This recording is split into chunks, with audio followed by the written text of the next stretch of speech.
So I'm Melissa, a PhD student at Berkeley, and a soon-to-be Arena intern as well. I'm gonna share with you something that I've been thinking about for a really long time, which is like, how can we build agent system, or how can we design a good agent system? But given like how we all know that agent is able to do a lot of cool things now, so the question should really be, how can we build more efficient and more effective agent now in 2026? So now I want you to imagine with me that you're Bob, an engineer who are trying to solve like some form of, say, QA or help agent. So how are you going to build a system that can answer a question that look like this, like the non-English theories, yada, yada, yada, and could you provide the name of the director of this show? So I guess I can give folks like, I don't know, a few seconds to think through like, how would you build a system that should answer a question that kind of look like this? And raise your hand if you know how to do it. Okay, so I mean, I think we all have like a brief idea, but like piecing together the exact system is like not exactly clear.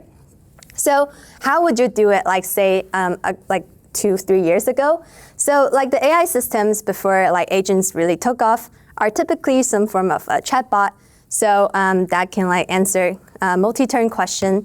And what you really need to configure in your system is like probably the most important component is how you pick the LM to build your chatbot.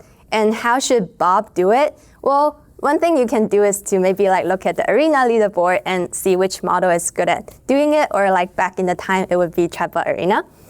So you can select a model and then build your chatbot.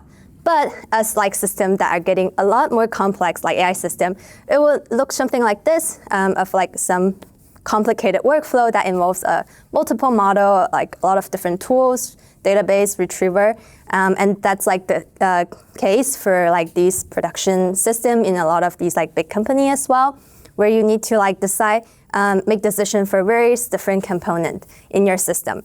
Or people may also want to try like a more general agent harness, like these more so of like a agent loop, or like using Claude Code or these various coding agents to solve the problem. So going back to like this question, if you were to build a QA agent, how should you do it? You will probably, like need to search the internet to get information. You'll probably want to like access the some internal documentation or database, and then you would need one or multiple LM to piece these information together. So if you have enough faith in your like the LM that you choose, maybe you think the question your answer don't really need web search and you can just answer with like just the LM. But you can also maybe like go for like the more classical like retrieval augmentation methods, which like you retrieve from the database, you configure like some K, pick the retriever and answer the question. Or nowadays there's like more fancy RAG, or like people call agentic RAG, where you do like iterative retrieval, etc. Or you can just like plug it into an agent loop and see if the model can kind of like figure it out. So like let alone choosing between these architecture, you will also need to like pick the component. And if you want to like always delegate that to like the agent loop and not think too much about it, you need to spend a lot of money, because like LM is not cheap, calling LM is not cheap. So despite there's like a lot of like trend and excitement of doing agent loop, we can see that this actually, it's like very difficult to choose, because not only do you need to consider the accuracy aspect, it also have like a lot of cost implication. So if we look at this like purple dot here, that will be like using an agent loop, using one of the SODA model at the time when we were doing the experiment. But like you could also maybe just use an LM on the open model, which will not get super great performance. Or if you're not careful with your selection, and you might end up somewhere here where you're spending a lot of money while not getting the best performance that you may want. We can see that these selection can lead to cost implication that's like of 3 orders of magnitude difference. And yeah, these are like some of the parameters that we profile in this just on BrowseComp Plus. And then running this experiment to profile actually costs like $11,000. So it's not very feasible to do like a very exhaustive search as well when you're building these agent applications. So what do people really do now? We ran a study last year asking people like in actual like companies like building real agent system, how they like sort of configure their agent that actually got shipped to production. And what we noticed is that people do a lot of so-called vibe coding or vibe configuration. So what happened is like people like maybe look at Arena, leaderboard, and then they pick some like strong model that's like under their budget constraint. And then they will just like run some A/B testing or benchmark and test cases. And if it's good enough, they'll like then sort of like ship their product. So there isn't like really a systematic way to do it. And then in the first way of agent in production, people haven't really considered a cost perspective as well. But always doing like token maxing and like scaling on the token space is not very, it's not a very sustainable solution, because like we saw like just end of last month, there are companies like Microsoft and Uber that announced that their AI usage just like doesn't make sense in terms of like improving the automation, because like they actually end up using more money to like do token maxing instead of letting human engineer to solve a lot of the problems. So yeah, we want to build agent systems, but we can't always like token max by just like throwing agent loop to every problem. So how should Bob solve the problem of building the help QA agents? Well, luckily we have two observations, which is like opportunity that can lead to reducing cost in building these agent systems. So first observation is that full system configuration actually offers a really big headroom for cost and quality trade-off. That's like beyond just the initial like LM routing. That's like a very established sort of field already. So let me elaborate what I really mean by that. Okay, so going back to the configuration list, like this is like out of like just 3 example workflow that we sort of have. So if we do LM routing, maybe we are choosing like between a few models, and then like what practitioner may do is that they may try to use a different model and then see how it performs in their benchmark. But what we observe is that if instead we fix the model and then we change like sort of the agent workflow, we actually saw bigger cost and quality trade-offs. So this is how it looks like on the plot. This is on the FinanceBench benchmark, and we run it 3 times. So this is what happens if we change the model while fixing everything else to the same. This is like just doing LLM-only on this benchmark. And then the orange line is what happened if we fix the model to just GPT-5 Nano, but change the agent like pipeline or workflow. And we can see that it actually spans both the accuracy dimension and the cost dimension by a much bigger range than just changing the LM models. And also this x-axis is log scale. So the cost implication is across like 3 magnitudes of difference. Okay, so this is like the sort of like, K is like the number of document we want to retrieve, from the vector database. Okay, so that is like the first sort of insight that we are leveraging on. So the second insight, also feel free to like interrupt me at any point if there's any question.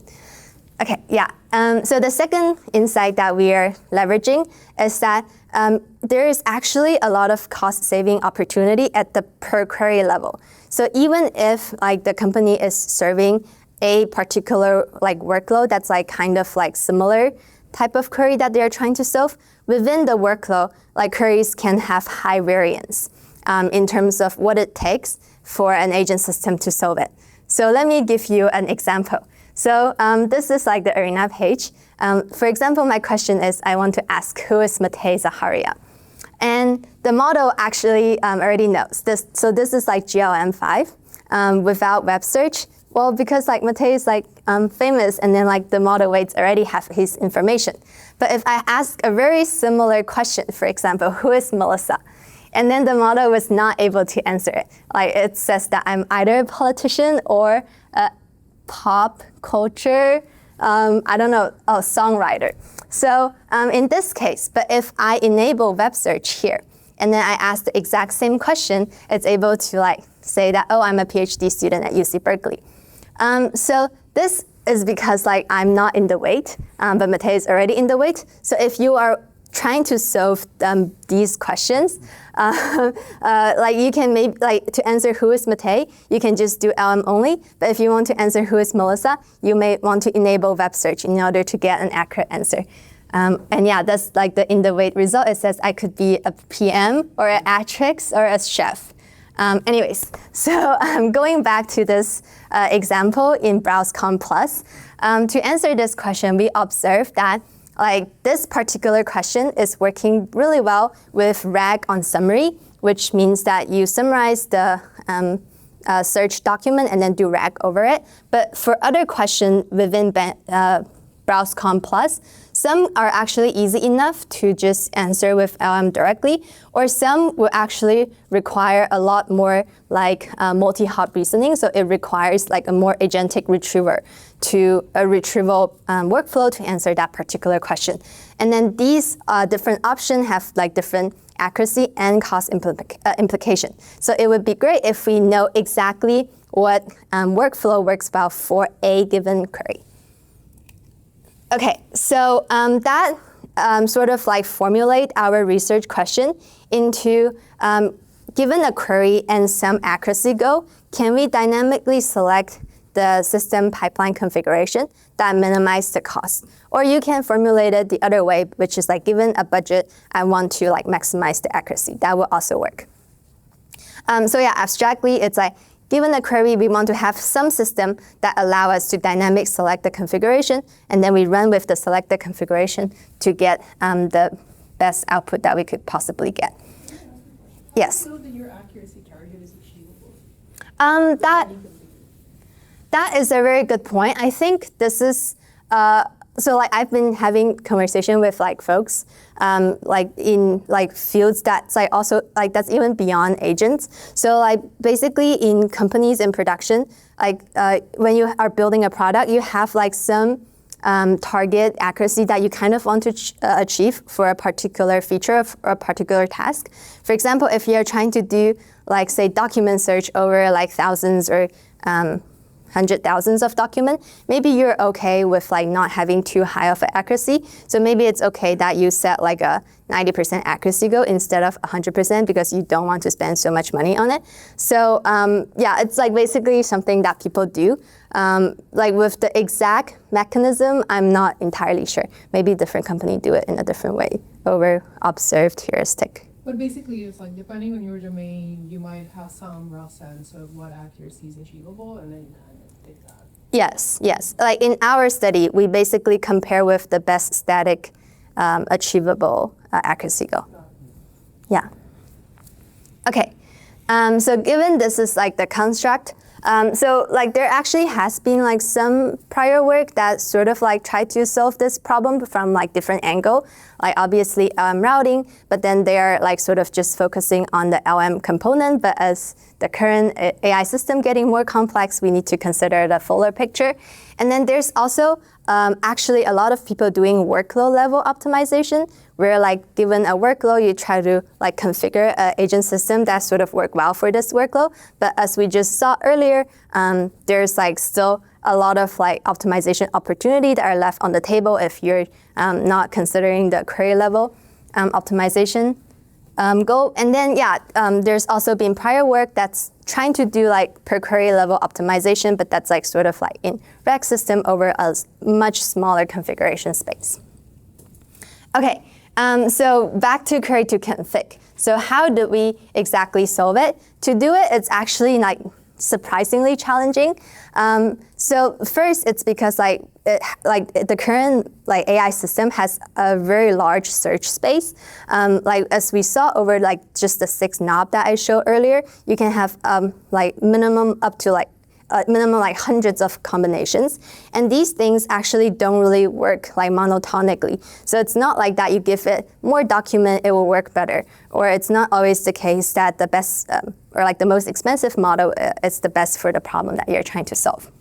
And then secondly is that if we are trying to do per query configuration, then we need to work with like the natural language query. And then natural language query itself can actually be noisy. So it's very hard to like map from the query itself into the system configuration. With the Matei versus Melissa example that I gave, they are pretty similar semantically, but we just saw that it required very different AI system design to solve the query. And then lastly, like collecting a lot of like sample data to do like training, it's actually not super feasible, especially in academia, because like as we saw, like running just one benchmark costs us like $11,000. Okay, so to solve this like sort of challenges, we proposed like BRANE, which is like building retrieval agent via natural language expression. So let me sort of like quickly walk through what this like system diagram does. So first, like we do some configuration profiling. So given some subsets of training query and some configuration space that we are considering, we collect both the cost and accuracy from running on the benchmark or the workload that you care about. So the next step is that we try to predict which system configuration work well for a particular type of query, which I'll get into detail of how we actually achieve doing the prediction. And then at the end, after we were able to like have this predictor, engineers is able to like set sort of like an accuracy target or a budget target. Then it will just go through the classic Lagrangian equation where like a new query comes in, we go through query characterization and then through our predictor to give a predicted configuration. Okay, so now let me get into detail of how we actually sort of do it in the predictor training part. Okay, so the first sort of idea that we came up with is workload-specific query characteristic. So remember like the challenge that I mentioned earlier, that raw query can actually be kind of noisy, and then it doesn't directly link to system configuration. And the way we went about this sort of challenge is that we first transform the query to a vector of query characteristic. So like this means that it's like, what if we can represent the natural query in another form that it's like closer correlated with the system configuration. And then that can also better like differentiate between the query. Like basically back to the Matei versus Melissa example, like it's kind of hard to like do it semantically. So let me give you a concrete example of what we actually did. So given a query, we basically use an LM to characterize this query to answer these like questions that we came up. I'll mention how we came up with this question. So like for example, the characteristic can be, does it involve like fact? Does it, is this query about a famous person? Or does this query involve math problem? In this way, we are able to represent natural language query into like some vector form. And then similarly, then the query about who is Melissa will be something else that's actually able to differentiate between these two queries. Okay, so that actually touched about like the query characteristic part. So then you may wonder, how are these like characteristics kind of like generated? Because you may get very different workload. So the way that we did it is that like from the training sample query, we sample like an even smaller subset of query, and then we send it to an LM. So, Okay, yeah. So like for example, we present to an LM like a subset of 25 questions, and then it will come up with a workload-specific query characteristic, which can be like, does it require multi-hop reasoning to something that's like very specific that we saw in the actual experiment data. Like for example, it's like, does it involve a cooking recipe or some actual query characteristic that we observed.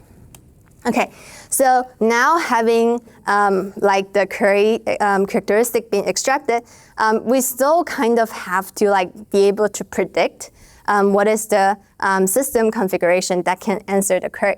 So going back to like sort of like the 3 example options that we have, now like the very complex BrowseComp query will become something like this like binary vector, but you still like don't really know exactly which pipeline to use, and then within the pipeline, how should you configure the specific options. So this is where we have the second idea, where like having query being represented in these like sort of binary vector form, it actually allows us to train very classical like ML predictor. Like it could even be like XGBoost or logistic regression to predict whether if a given total configuration combination can work well for a given query. So basically, the idea here is that for every like valid combination that we want to consider, we will train a classical model to predict when a query comes in, whether if it can answer the query correctly. So this is like how BRANE sort of work. So this is like the static configuration space where like each dot represent like a total combination of all of the configuration. And then this is like sort of like what are some of the state of the art, like previously state of the art baseline was working. For example, Matei was like a SOSP paper that sort of like use like a fixed rule base to like route between the model after LM make some prediction. And then there's also like adaptive RAG that was like a more training based method, like training like a predictor to like choose between the different between 3 different RAG option over natural language query. And then there's also like people trying to do like fuller profiling and then do like MLP to search over all of the configuration. And then this is like how our work, BRANE sort of work. We are able to like push the Pareto to the left, being like more efficient.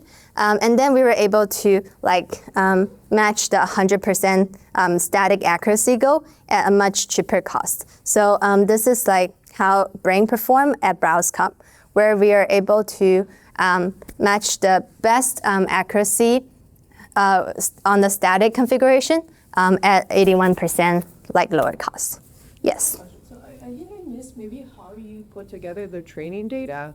So do you just sample a bunch of configurations and Yes. all your tasks are kind of verifiable, like this either succeeded or didn't?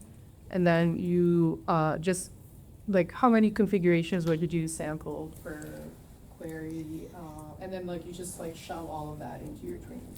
Yes, so so per configuration, we have on average like 150 to 600 different samples on the like different queries. Configurations per query. Yes. I see. Yeah. Different query per configuration. Query per. Yes. And then we sample a bunch of them, and then all of the benchmark that we are working with has verifiable answers. So these are mostly like, it's not entirely QA related benchmark, but many of them are like, given the query, can you answer this question? Yeah.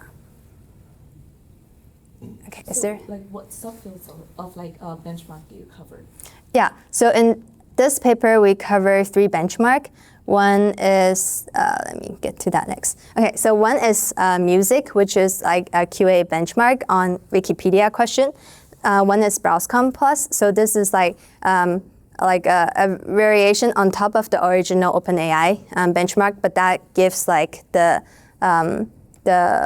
data, like the data corpus. And then FinanceBench, which is like a set of questions that you're answering over financial PDF.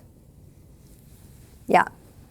So when you're doing all this like characteristics, you're like a subsample from like 3 of the benchmarks to generate the like characteristics. So these characteristics are workload specific. So each benchmark will have their own characteristic, and we are not trying to like serve all like all 3 of them at the same time. Like basically, we are not mixing queries from 3 different benchmark. Yes, this is more like in distribution, like testing and training. Yes. And sorry, one quick question. So there's also nothing in your pipeline, right, that somehow captures the similarity between different configurations. Like if you have 2 configurations that just differ in one component, your predictor is completely agnostic to that. Like it treats all configurations as just like separate possibilities, right? Yes. So we basically have a predictor per configuration, but the caveat here is that in the actual implementation, that's actually not required, because like, for example, there's like just no reason why you might want to pick this configuration that's like both very expensive and performing pretty poorly. So in practice, what we did, which we also mentioned in the paper, is that we did like a fuzzy Pareto pruning, which is we only consider after the profiling steps, we only train the predictor for the configuration that are somewhat on the Pareto curve.